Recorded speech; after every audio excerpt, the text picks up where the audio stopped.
Bueno, buenas tardes a todas, a todos. Siguiendo un poco con lo que comentaba recién Estrella, el trabajo que se viene haciendo en las instituciones, así como ella contaba el trabajo que implicó e implica poder bajar la ley de educación sexual integral en las escuelas, con los docentes, con los alumnos y alumnas. También hay un gran trabajo por hacer con todo lo que tiene que ver con los equipos de salud, con las leyes que tenemos, que estas leyes que se mencionaron de identidad de género, matrimonio igualitario, de protección integral hacia las mujeres, de parto humanizado, todas esas leyes que son leyes de los últimos años, son realmente leyes de avanzada con respecto a otros países, son leyes muy integrales, muy completas, incluso están como de avanzada ante la sociedad. O sea, muchas veces pasa esto, que hay una discusión sobre una ley, la ley se promulga, pero todavía la sociedad queda un paso más para atrás con respecto a eso que está enunciando esa ley. Qué sé yo, no sé, por ejemplo, pasa con el matrimonio igualitario, que aún estando la ley, donde se deja constancia de que dos personas del mismo sexo pueden contraer matrimonio y todo eso, hay gente que sigue creyendo que la homosexualidad es una enfermedad, que sigue discutiendo cosas que ya están contra discutidas. Entonces todavía hay un trabajo por hacer que tiene que ver con esto de seguir militando las leyes, aunque ya hayan sido promulgadas. Un poco en ese marco, con respecto a lo que decía Estrella, del trabajo de incluir la perspectiva de género con los equipos de salud, por ejemplo, en el hospital municipal se estuvieron haciendo jornadas de capacitación y sensibilización con el personal de salud, con todo lo que ella comentaba, desde las cosas básicas de diferenciar lo que es el género, lo que es el sexo, por ahí empezar a mirar desde algo que para el personal de salud es muy difícil, sacar la mirada biologicista de todo. Es un trabajo muy arduo. Si ella decía que, por ejemplo, en la docencia se chocan un montón de cosas cuando aparece la ley de educación sexual integral, porque todas y todos traemos desde nuestras crianzas valores, conceptos, juicios hacia un montón de cosas. Bueno, todo eso lo llevamos a todos los lugares en los que participamos, con nuestras amistades, en el trabajo, en el colegio.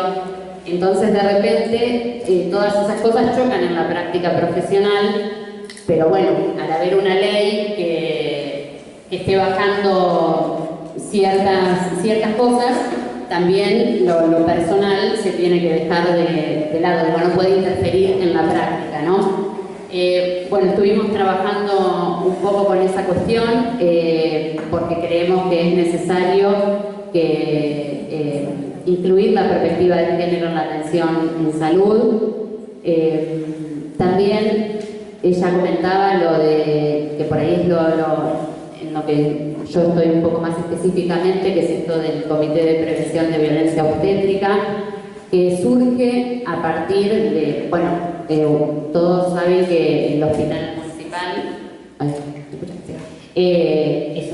funciona con una maternidad, o sea, la internación que hay es de maternidad, con lo cual el tema de la violencia obstétrica, que tiene que ver con la violencia que se ejerce sobre las mujeres y sobre sus hijos e hijas durante el proceso de preparto, parto y nacimiento, es un tema importante porque es el tema básicamente de la atención en el hospital, ¿no?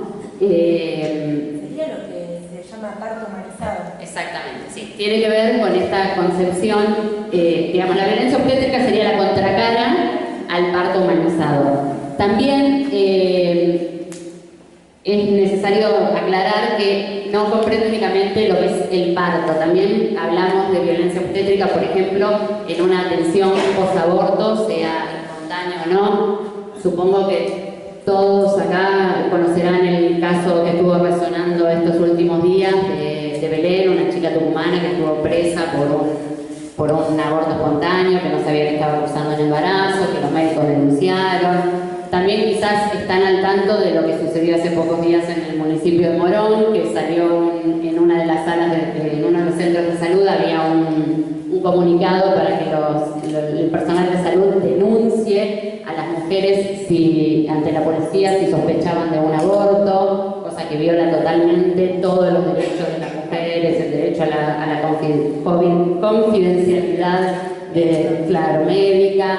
Ahí también estamos hablando de una situación de violencia obstétrica.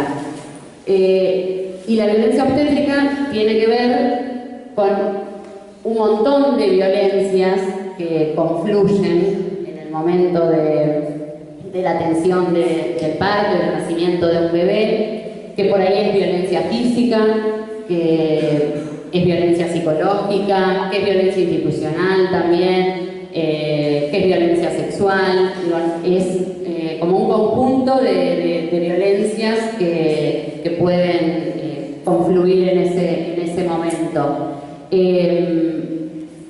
Quizás todas han escuchado las típicas frases que parece que no se dicen más, parecen de ficción, pero se escuchan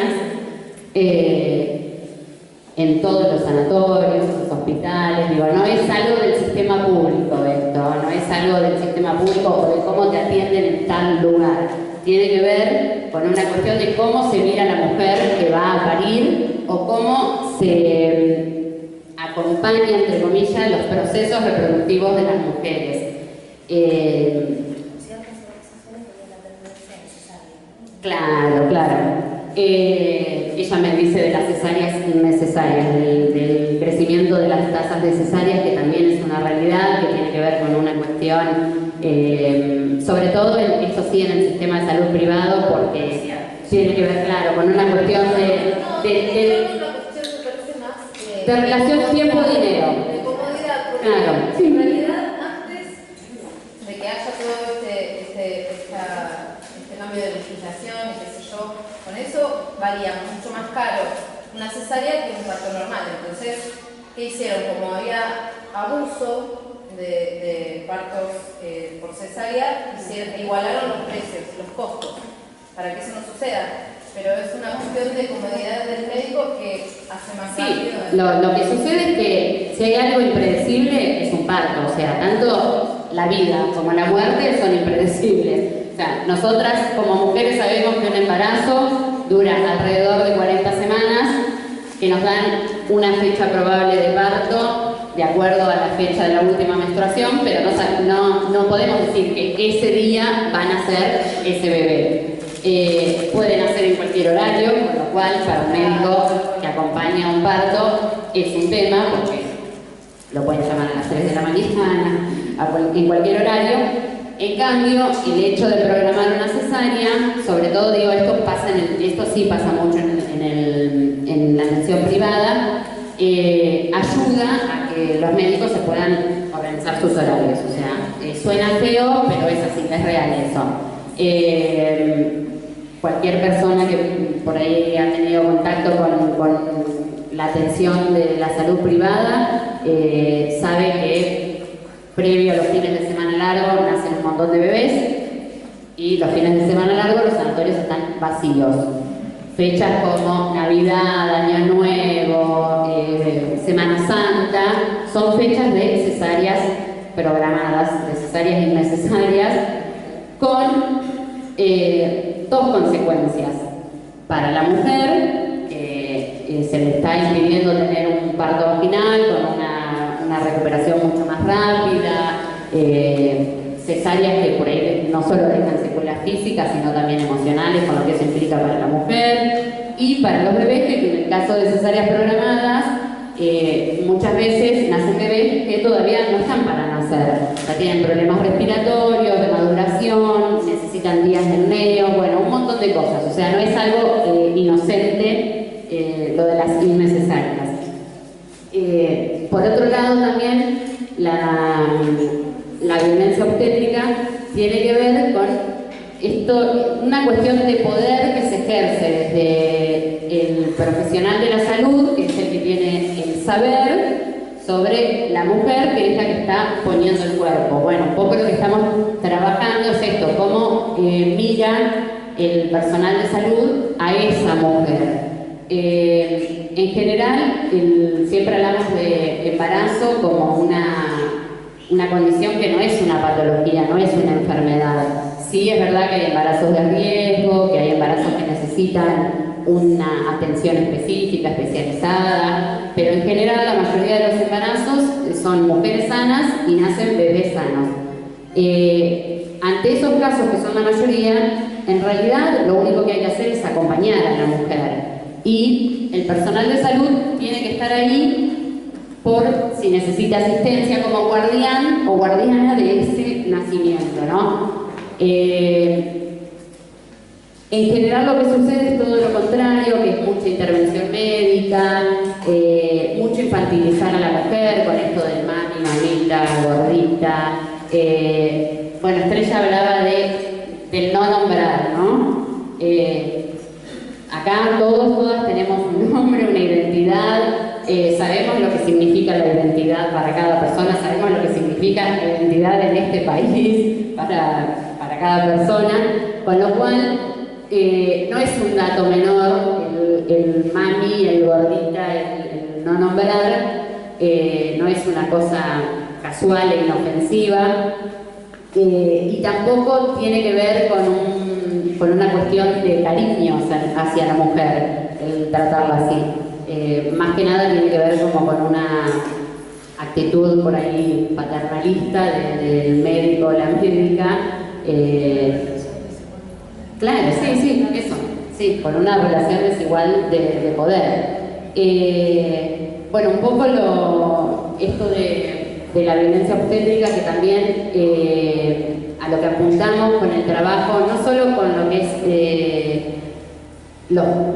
todos los que intervienen en el sistema de salud, o sea, todas las personas, o sea, médicos, enfermeras, parteras, sino también con las mujeres, es un poco tratar de desnaturalizar lo que es la violencia obstétrica, que justamente, digamos, está tan presente este tipo de violencia porque está muy naturalizada, tanto que a veces nosotras mismas como mujeres nos damos cuenta que hemos sido víctimas de violencia obstétrica, porque en general lo que sucede en un parto es que si el bebé nació sano, bueno, el resultado fue bueno. O sea, ¿de qué te quejas si tu bebé está bien? ¿Qué importa cómo te dijeron o cómo no te llamaron? O si... Nada, son cosas menores. Agradecer que tu hijo está bien. Entonces un poco es cambiar esa lógica, porque la importancia de desnaturalizar, como se veía ahí en el video también, todas estas frases que tiraban las mujeres, es lo que hace que podamos salir del círculo de violencia. También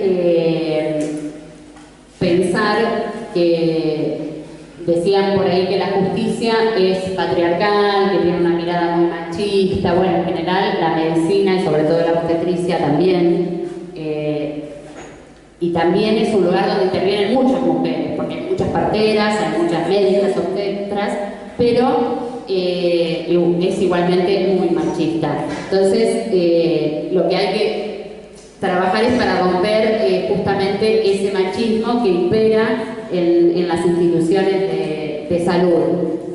Un poco el objetivo del comité es trabajar con eso, por un lado con los profesionales de la salud, por el otro lado con las mujeres, justamente para difundir los derechos que tienen que ver con la ley de parto humanizado, que es una ley que hace muchos años que está, desde el 2004, pero que se reglamentó el año pasado, que tiene que ver con los derechos que tenemos todas las mujeres, quienes nos acompañan en estos momentos del embarazo y del parto y del puerperio, y también con los derechos que tienen los bebés al nacer. Esto, que podamos entrar acompañadas a la sala de parto, que no se nos intervenga innecesariamente, que nos informen de todos los procedimientos que se van realizando. Muchas veces en la medicina pasa esto, de que bueno, como el médico es el que sabe, no te explica mucho qué te está haciendo, que total vos no entendés. Entonces es muy común llegar a una institución y que te pongan una vía, un suero, nadie te dice que te están poniendo ahí. La mujer también está en una situación de mucha vulnerabilidad cuando está pariendo. Lo que necesita justamente es alguien que la acompañe, que la sostenga, que la contenga. Muchas veces eso no sucede. Entonces es trabajar con todas esas cuestiones que por supuesto generan del lado de los profesionales de la salud y de las instituciones una resistencia, porque es cambiar la lógica de cómo vienen trabajando hace muchísimos años y de cómo se forman también. O sea, en otro nivel también se está peleando mucho el tema de cambiar la mirada y transformar las residencias médicas, que haya una perspectiva de género en todo lo que es la formación de los médicos y las médicas, porque realmente no se forman de esa manera. Y en las residencias, los residentes lo que van a después a perpetuar en su práctica médica es lo que están viendo del que está aprendiendo o de la que está aprendiendo. Y en general son prácticas que tienen que ver con cuestiones muy cerradas y que tienen que ver con paradigmas que estamos intentando dejar atrás.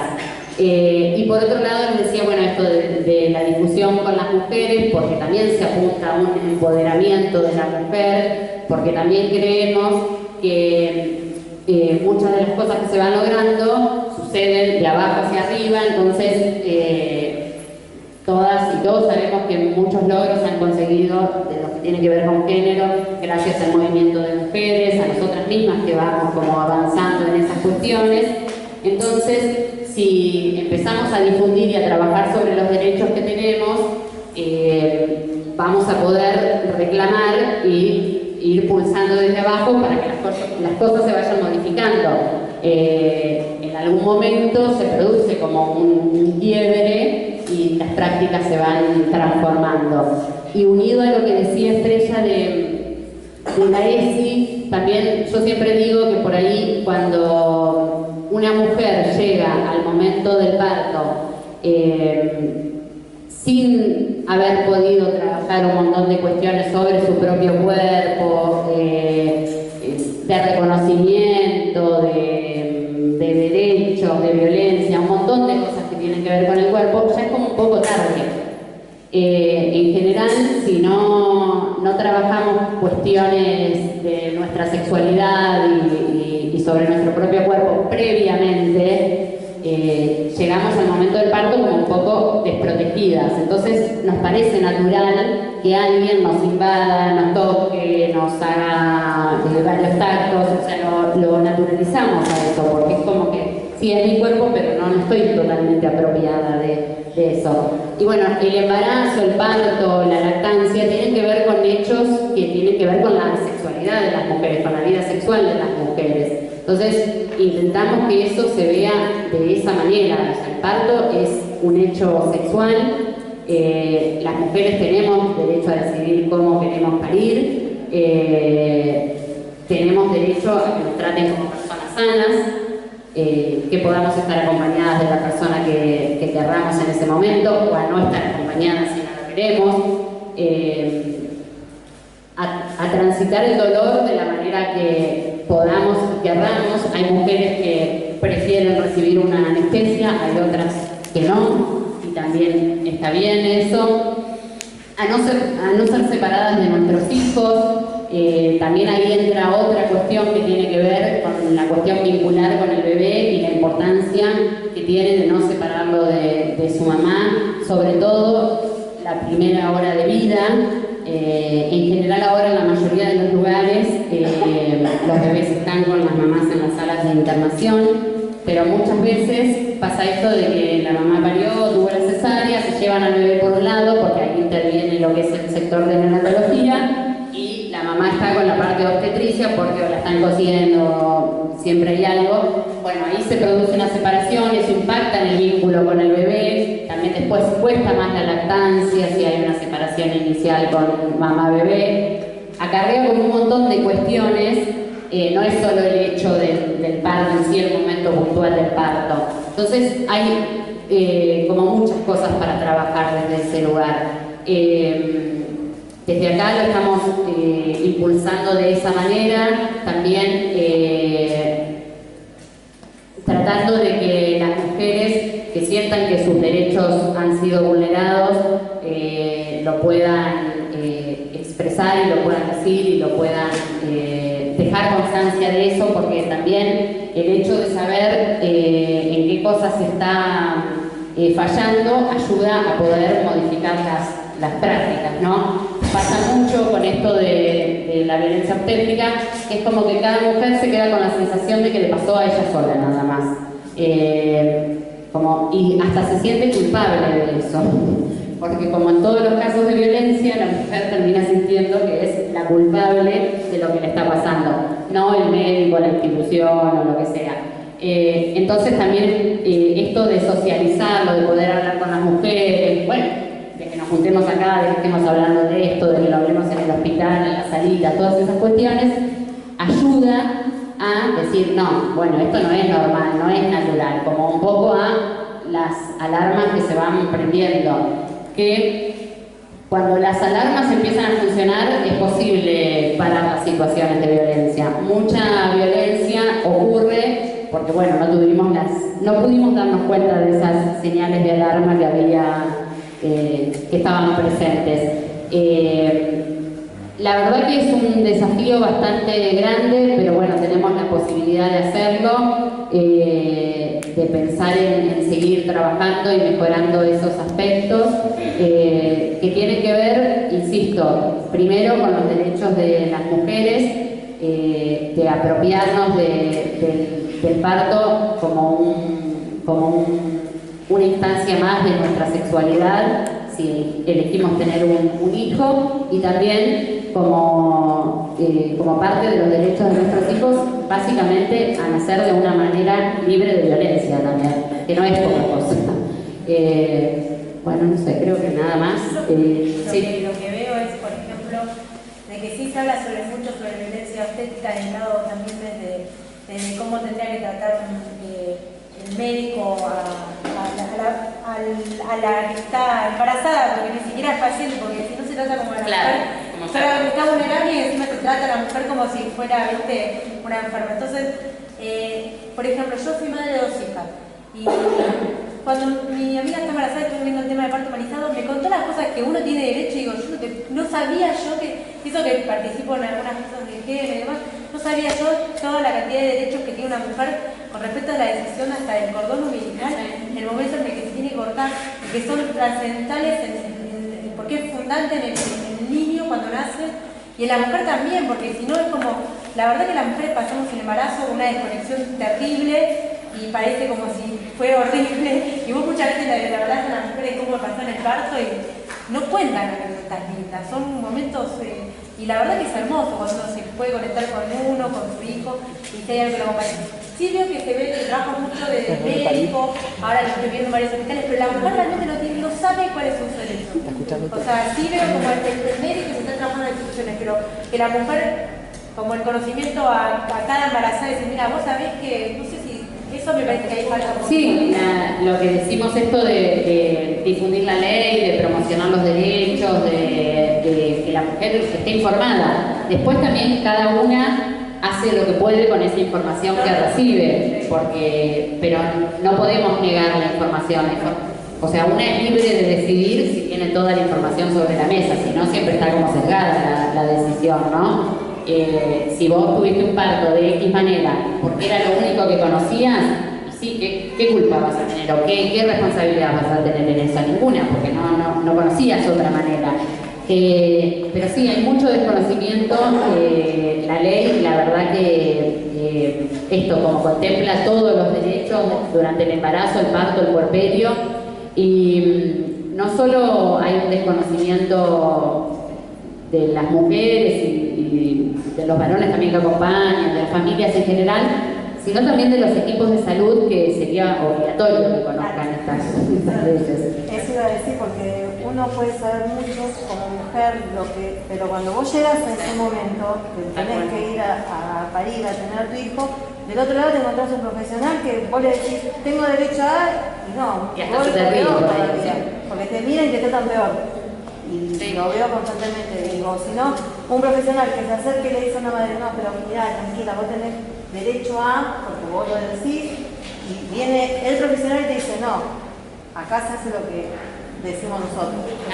Por eso es como un doble trabajo, digamos. Por un lado, muy fuerte el trabajo que hay que hacer en la parte institucional y en la parte de enseñarles a la mujer. Totalmente, porque es así, también es como que tengamos la información, nadie va a ir con la ley en la mano al momento de parir porque no estás en condiciones de hacer eso. Entonces el trabajo es doble, por un lado con las instituciones y por el otro lado con las mujeres. Sí, pero por ejemplo vos vas a una guardia que vas a tener familias, te hacen tacto, te hacen tacto, y vos de repente le decís, no, pará, me estás lastimando, no quiero que me hagas tacto. Y ellos te dicen, ah, no, pero es mi trabajo. Yo soy el profesional, yo sé lo que sé. Y después tiene la enfermera que te dice, no, mamá, sí, sabés que tenés un derecho, entonces vos le explicás y la paciente puede decir, no, que no me atiende esa persona, que me atiende a otra. Claro, sí. Pero se genera todo un clima ahí adentro. Sí, ¿qué es lo que pasa, digamos, también un poco haciendo el paralelismo cuando una mujer va a denunciar una violencia en una pareja, quien sea? Siempre nos encontramos con el choque ahí con las instituciones porque no, el cambio no está todavía. Pero yo insisto, es como que más allá de que los cambios se van dando gradualmente y que las instituciones en general son cerradas y cuesta mucho, o a veces depende, qué sé yo, es lamentable, pero a veces pasa esto, depende, caes en una guardia y está todo bien, y vas otro día a esa misma guardia y te tocó otro profesional que te atiende y la pasas pésimo. No debería ser así, pero sucede, como sucede en las comisarías, como sucede en la justicia, como sucede en todos lados. Pero tampoco podemos ser, digamos, parte de esto, de socializarlo, de hablarlo, de denunciarlo, es visibilizarlo y dejar de ser cómplices, ¿no? No podemos no decir, bueno, esto está mal, esto no corresponde, es difícil, sí, y cuesta, pero bueno, estamos como en el camino ahí de empezar a transformarlo. Hace unos años ni siquiera se hablaba de violencia obstétrica, ni siquiera.